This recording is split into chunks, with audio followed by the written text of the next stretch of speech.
Hello, everyone. We'd like to welcome everybody to our RentPlus webinar today. We really appreciate all of you taking some time out of your busy days to come and join us and to talk a little bit about RentPlus and the credit score. As I'm sure all of you are very aware of how credit plays a vital role in all of our lives. I think back to a quote that I've heard a while ago. It's a quote from Herbert Hoover, who was our 31st president of the United States back in around 1929, early 30s. He said, and I quote him, "More than any time in our history, we use credit. Credit's become a huge part of our lives, and it governs nearly everything we do." And then he goes on to refer to credit being the lifeblood of society. So I think more than any other time in our history, you know, if he could say that back in the 1930s, it's even more true today in 2016. So we're really excited to visit with everybody today a little bit about the basics of credit. That is going to be our topic today. By way of introduction, my name is Jeremy Womack. I'm the account manager that oversees the RentPlus service. Many of you have maybe had the opportunity to speak with me and over the last few months as you've participated in this service. I'm joined today with my colleague, Nick Bishop, who will be presenting to the topic today. And without further ado, I'll go ahead and turn the time over to Nick. Perfect. Thank you, Jeremy, for those words. And I just want to echo that I agree with it. I agree that today credit is more important than it has ever been for various reasons. First and foremost being that interest rates are still near all-time lows. So if you can have a good credit score, and part of that is understanding credit, then you can end up saving a lot of money and locking in some good interest rates at this point in time. So a little bit about myself. So I've been here with RentPlus for a few months, and prior to that, I had about a 8-year career stint in the commercial banking world. Spent part of that, majority of that, with Wells Fargo Commercial Banking Group. And then I also spent a couple years of that time with Zions Bank, which is a regional bank in the United States. So became very familiar with credit and credit scores, individuals' credit reports, viewed hundreds and hundreds of credit reports throughout my career, and was able to really understand credit and why it is important. So our agenda today, we will talk about types of credit scores. We'll talk about what is a FICO score. FICO score is probably something you all have heard of. We'll talk about where that came from, why FICO scores were created, and what they mean to us today. From there, we'll go into what makes up a credit score.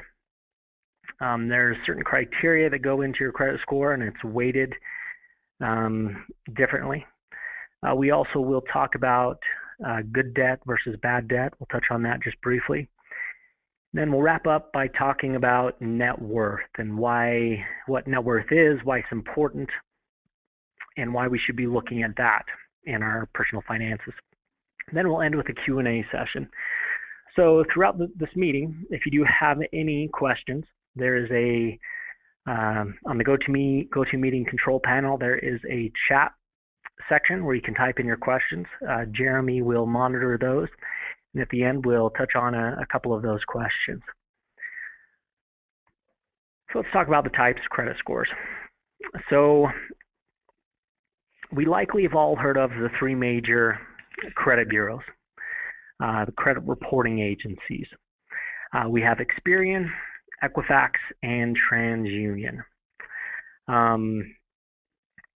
Now, many of you have probably, in working with financial institutions and obtaining credit or attempting to obtain credit, seen that your credit score varies from time to time. And there's several reasons as to why that is. I guess first and foremost, it depends on which credit reporting agency that financial institution is using. So specific banks will have contracts with, for example, Experian, exclusive contracts that they use only Experian credit reports and Experian credit scores, or another bank may work specifically with TransUnion. Each of these 3 credit reporting agencies, they have, generally speaking, same type of scoring systems, same type of algorithms that go into calculating your score, but there are a little bit of differences. Each of these companies are privately held companies, so they're for-profit companies. So they try to tout themselves as the best credit score, the best credit report provider. But I'll tell you that in general, they're about the same. There's not one that really beats the other one out in terms of being able to provide accuracy in a credit report for your credit score. Other reasons your credit score may differ are depending on which date it was pulled. So your credit score can change daily depending on what's been reported to that specific credit bureau. So make sure that you know the date of the score, because the date of the score does matter. Your credit score can actually change quite drastically in the space of a day or two. If, say, a good action item has been hit to your credit, that can improve your credit, or if, say, a collection has hit your credit, it can drop your credit score pretty quickly. Another reason why scores can differ is, again, there's different scoring models. The credit reporting agencies use these different scoring models. So, and there's also within these credit reporting agencies different models they use for different reasons. For example, they may have a different credit score or credit report that they would pull for an auto loan as opposed to for a credit card. So it's important that you are educated in and aware of what exactly they're looking at. Some examples of types of credit scores are the FICO Score, Vantage Score, Next Gen, Beacon, Empirica.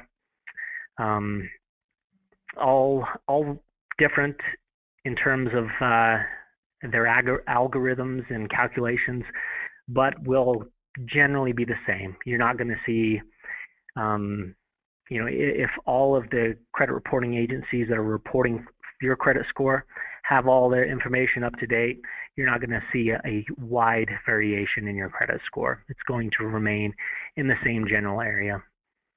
The last reason that your credit score can vary is that info varies among the specific credit bureaus. Some lenders or financial institutions only report to one or two of the 3 bureaus, while some institutions report to all 3.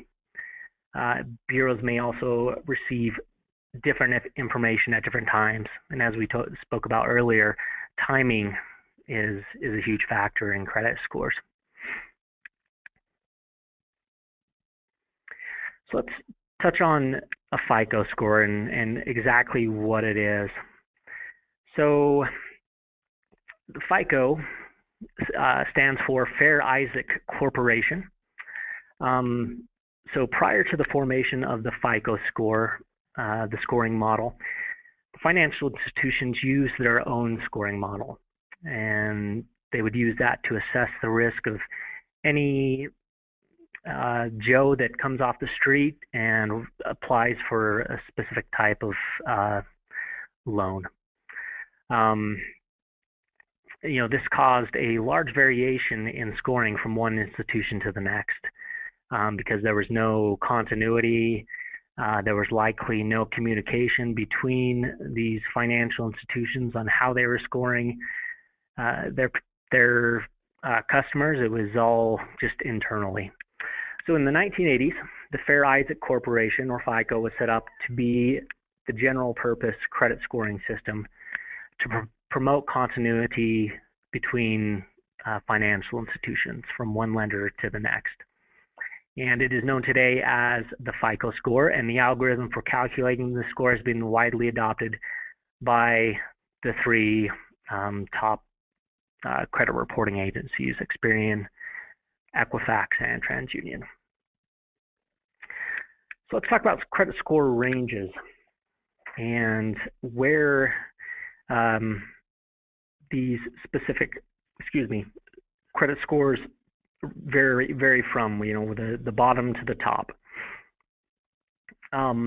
Before I do that, I just want to say that, many of you may ask, is there a best score?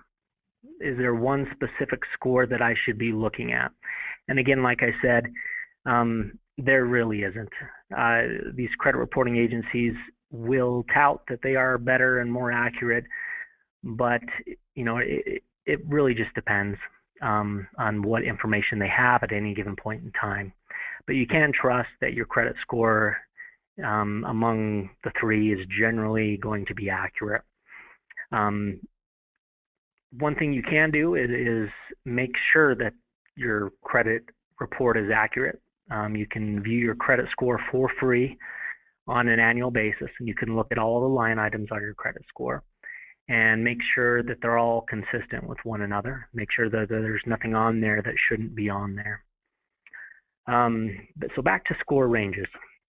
So the FICO Score range goes between 300, the very bottom, to the highest possible score of 850.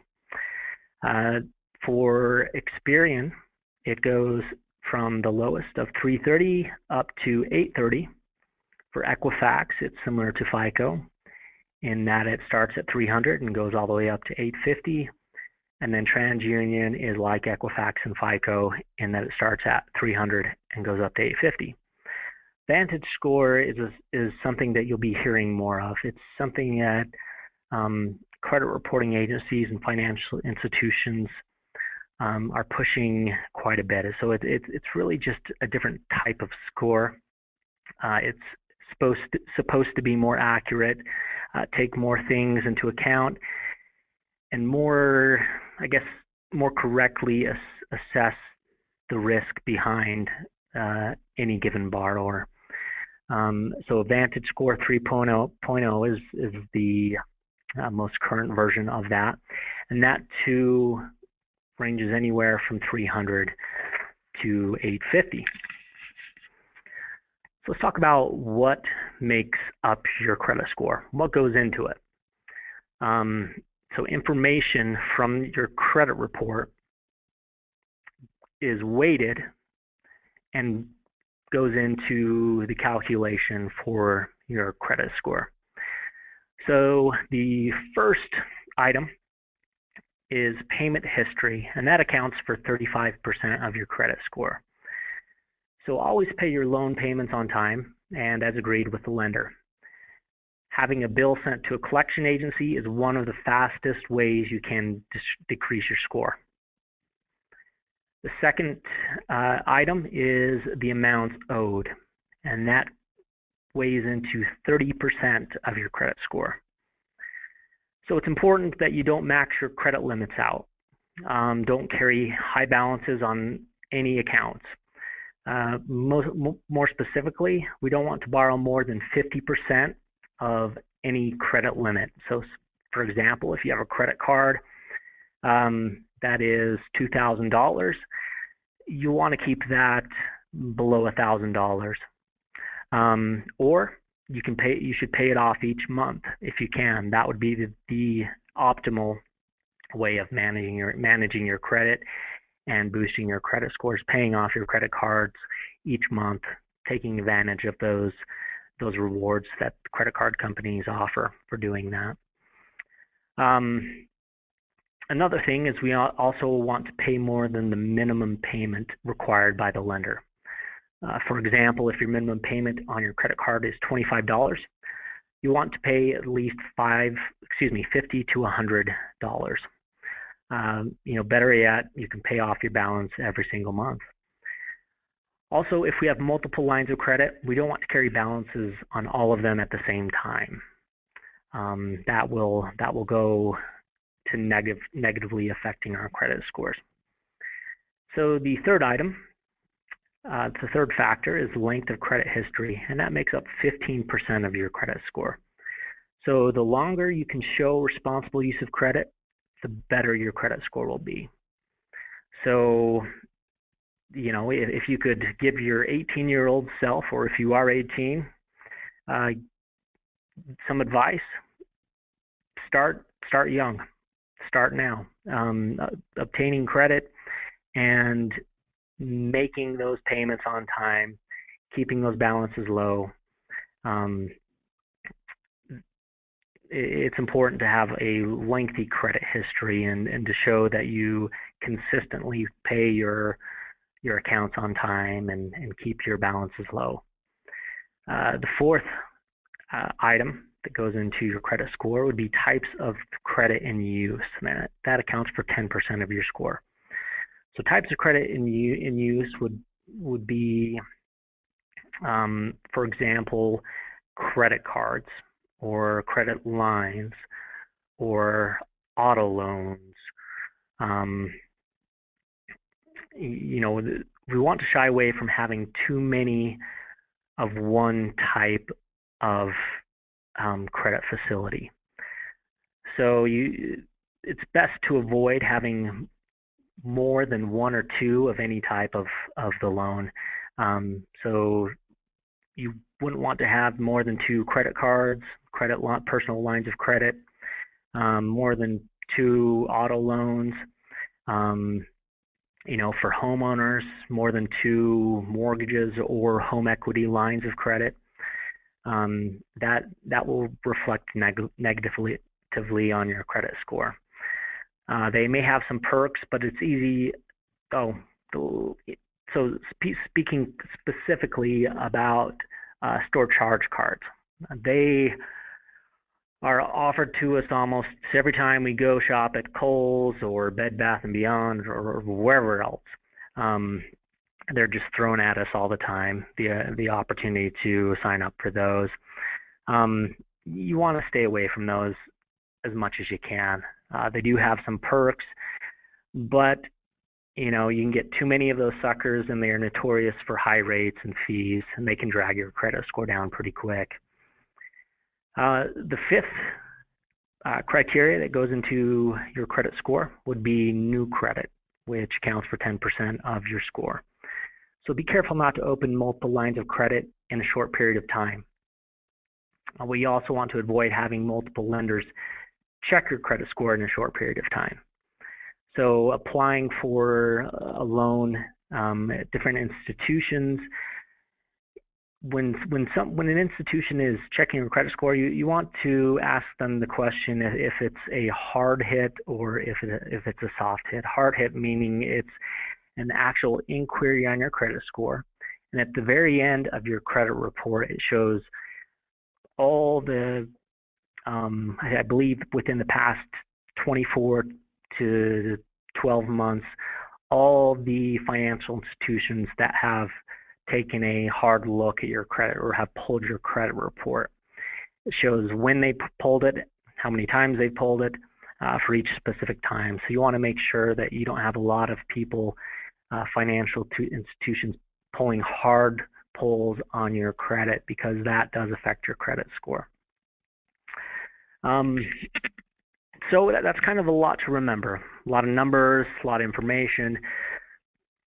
But, I know a lot of people who simplify it with these 3 things, and they're able to maintain a good credit score. So essentially, first, have a long credit history. Second, always pay your bills on time. And 3, don't carry excessive amounts of consumer debt. If you follow those three things, you're going to be in fairly decent shape. In terms of excessive consumer debt, you know, when you're looking at credit cards, those are some of the things that are viewed as more negative accounts than, say, for example, an auto loan or a mortgage, something like that, because those credit cards, they're higher rate, higher risk loans, higher fees, so generally they have a higher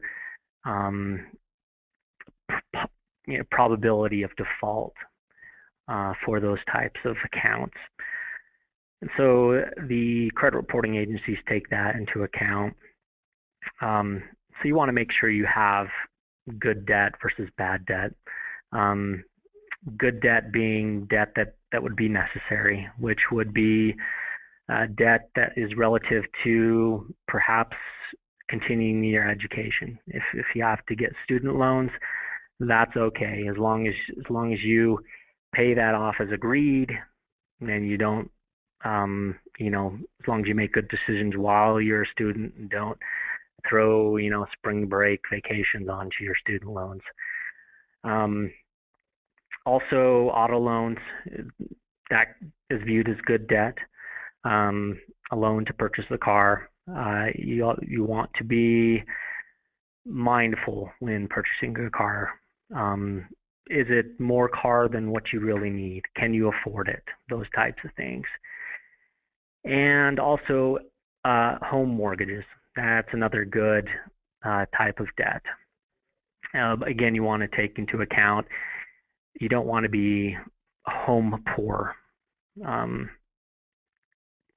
meaning that you know that your home is taking away the majority of your monthly income. You want to make sure that you can afford the home, make those payments, and that, you know, if something were to change in your income, you'd be able to continue to do that.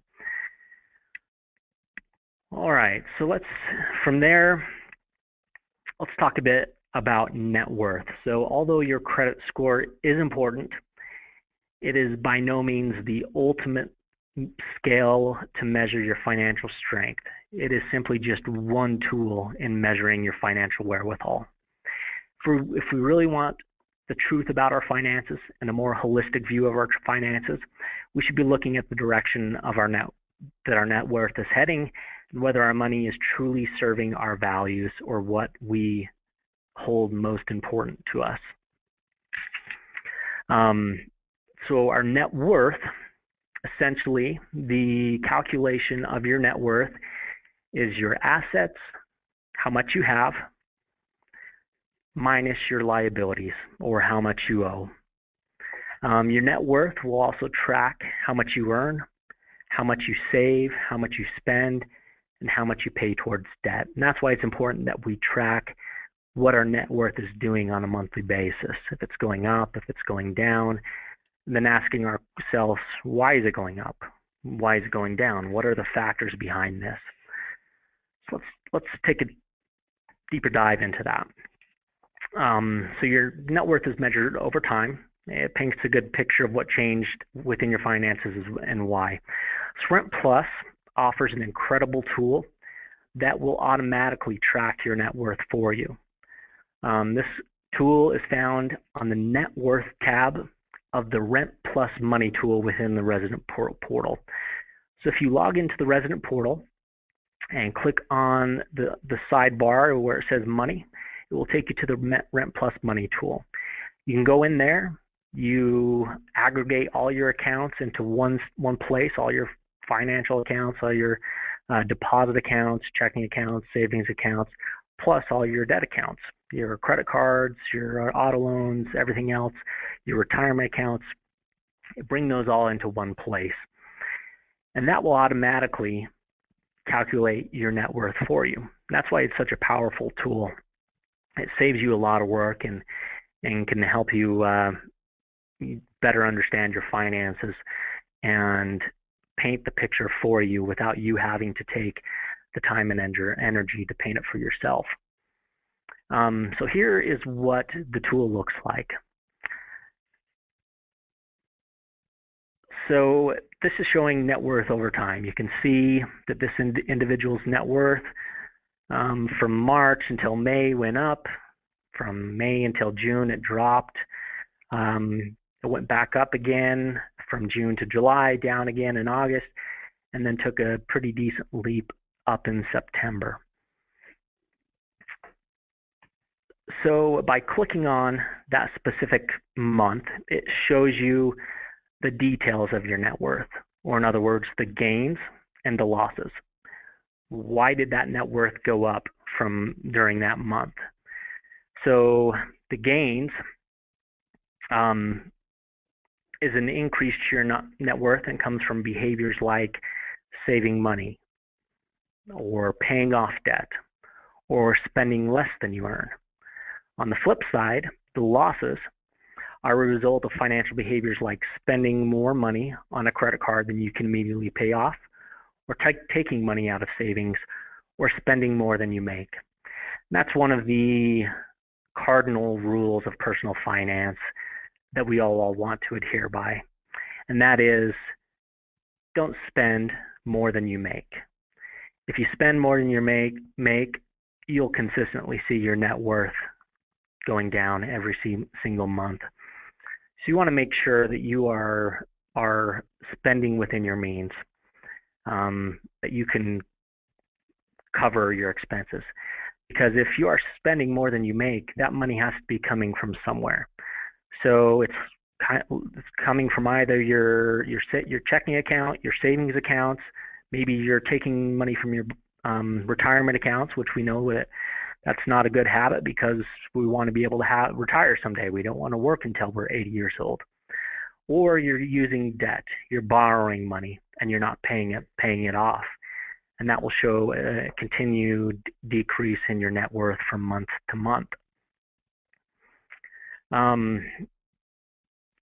Let's see.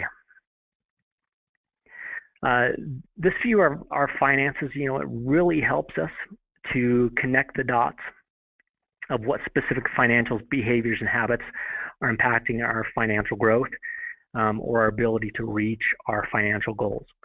So going back to the net worth tool, so what happened here is it was the Wells Fargo account here was clicked on, and that brought up the transactions within that Wells Fargo account in the month of September.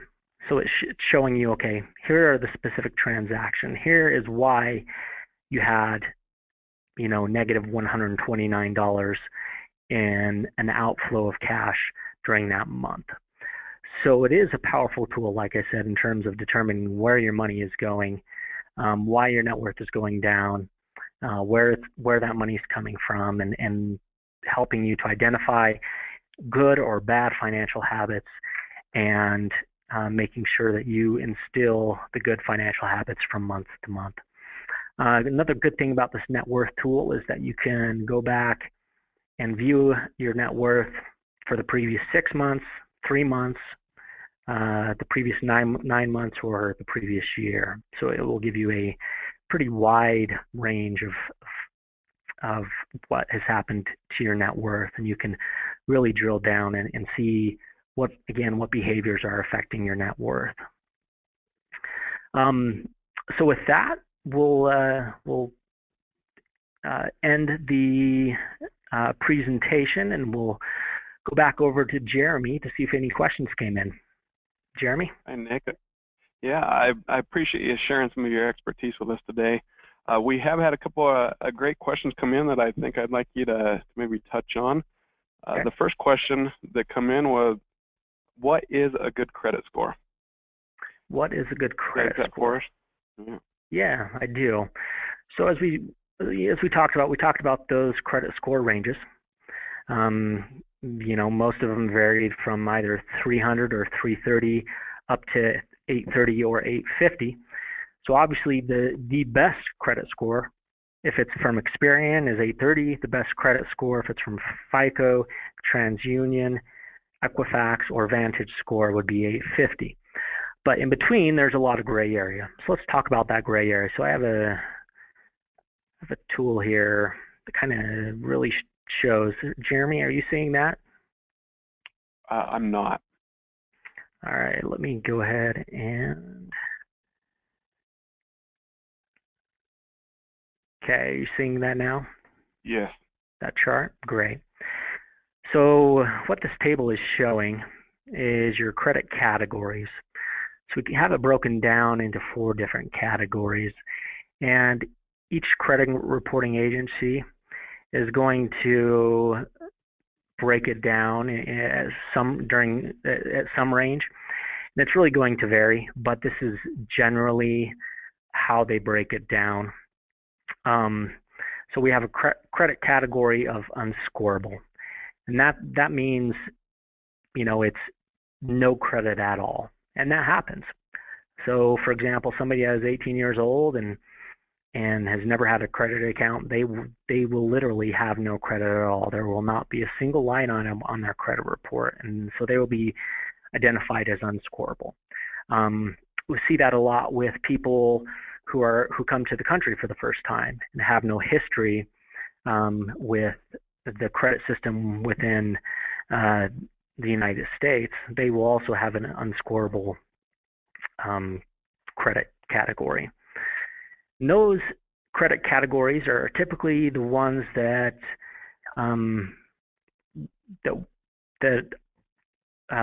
see the biggest changes. Once you start building credit, you'll see that credit score jump up there pretty quickly. Above that, we have subprime, and that would be considered anything 638 and below. I know at each of the banks that I worked at, that whenever we lent to a business, if the business owner or the guarantor on the loan had a credit score of 640 or below, then there was a credit policy exception that had to be cited, and additional approvals were needed to approve that loan.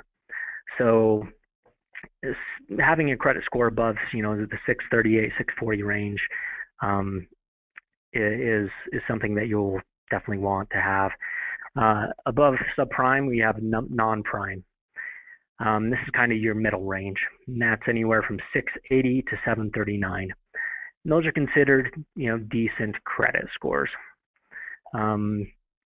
And then the top would be prime borrowers, prime credit scores, and that would be 740 up to 850. That's where you're doing pretty well.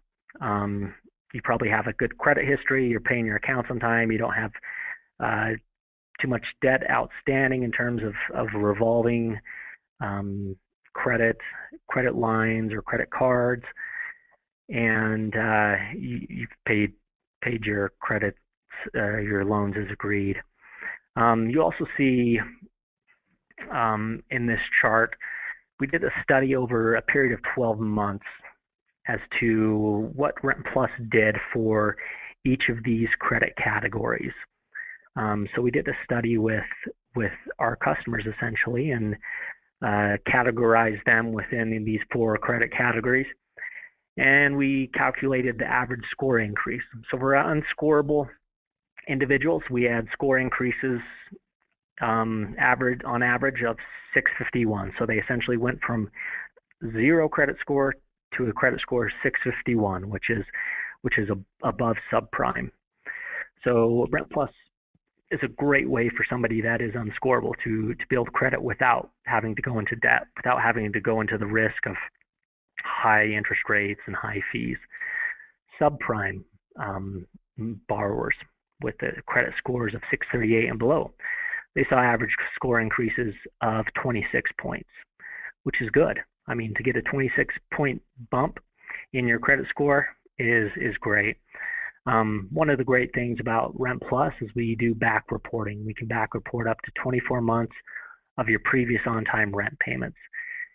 So that's where we see a lot of instant bumps in individuals' credit scores. Is the first time we're reporting back, say if an individual has lived at the property for 24 months, they sign up for RentPlus, where we report during that first reporting period the previous 24 months of positive credit or positive rent payments, and they're going to see an instant boost in their credit score.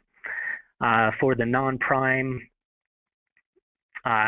credit category, individuals with credit scores between 680 and 739, they saw an average increase of 10 points. Again, this is over a period of 12 months. So it doesn't mean that that's where it ceilings out. That's just within a period of 12 months. That's the average score increase. And then for prime, people with 740 to 850, we saw an increase of 4 points. And a lot of people may think, well, that's just 4 points. But that 4 points could be the difference between let's say a 8% loan or a 12% loan. So it could save you hundreds of dollars in interest over the period of the life of the loan. So on the far right, you'll see the largest score increases. For the unscorable, we saw the largest score increase is 728, and that is phenomenal to go from nothing to 728. For the subprime category, we saw increases of 172 points. Again, a phenomenal increase. Non-prime, we saw some increases of highest increase of 113 points. So an individual with a credit score in between 680 and 739, their score went up by 113 points. And then even within the prime category, we saw individuals with credit scores increase by 76 points, which is huge. If you have anywhere between a 740, to 800 credit score, to have that go up by that much is great. Great way to build credit and save money. So I hope that sheds some light on the different credit categories, and again, exactly how RentPlus kind of affects each of those categories. Any other questions, Jeremy? Yeah, we got one more here. We spent some time discussing about just the basics of credit and credit score ranges and that. This last question is, how does RentPlus fit into the makeup of a credit score? Okay. Yeah, so how does RentPlus fit into a makeup of credit score? So let's go back to that screen where we talk about the makeup of the credit score.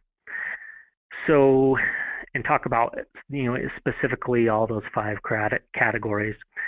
So RentPlus, really where it's going to have the largest effect is payment history, which is the highest weighted category within your credit score.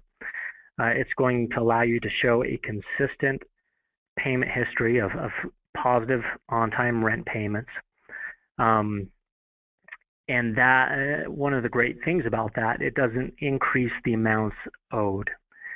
So it doesn't show, it's not telling the credit reporting agencies that you're borrowing your rent money each month. It's just an open account. It shows that it's paid every single month. So you're not increasing your debt. It's simply just your rent is due on that day, and you're paying it on or before that day. Length of credit history.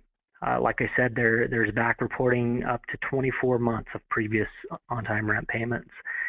So that increases your length of credit history, particularly for individuals that are trying to build credit or repair their credit, or just maintain a good score. RentPlus is huge there. Types of credit and use. Again, RentPlus is not going to be viewed as a negative type of credit. It's not seen as a credit card or a stored charge card, one of those higher risk facilities that tend to default more than other credit facilities. And then new credit. Again, it's not something that at any point in time, RentPlus or your property is not going to check your credit score. All that is being done is your property is essentially reporting to RentPlus that you're paying your rent on time, and then we're turning around and reporting to the credit reporting agencies that your rent was paid on time. So it's not going to be viewed as new credit. There's not going to be any more hits or inquiries on your credit score. So really, RentPlus is an amazing vehicle in which to build your credit, because it hits those positive points without hitting any of the negative points. And you just don't see that with any other type of product. So I hope that answered your question. Any other questions, Jeremy? No, it looks like that wraps that up today, Nick. Okay, perfect. Well, I appreciate everybody's time. I have contact information here up on the screen. If you need to contact Jeremy or myself, we're here to help you with any questions about credit or about the RentPlus service, about any of our offerings, RentPlus Money, the FinStrong financial education program, anything like that. We're here to assist you. And we'll go ahead and end it there, and appreciate everybody joining us today. We will be sending out an email with this recording, so everybody has this and can share it. We'll also be putting it out on the internet as well, and so we'll be sharing that with everybody. Everybody have a good day, and thanks once again for joining.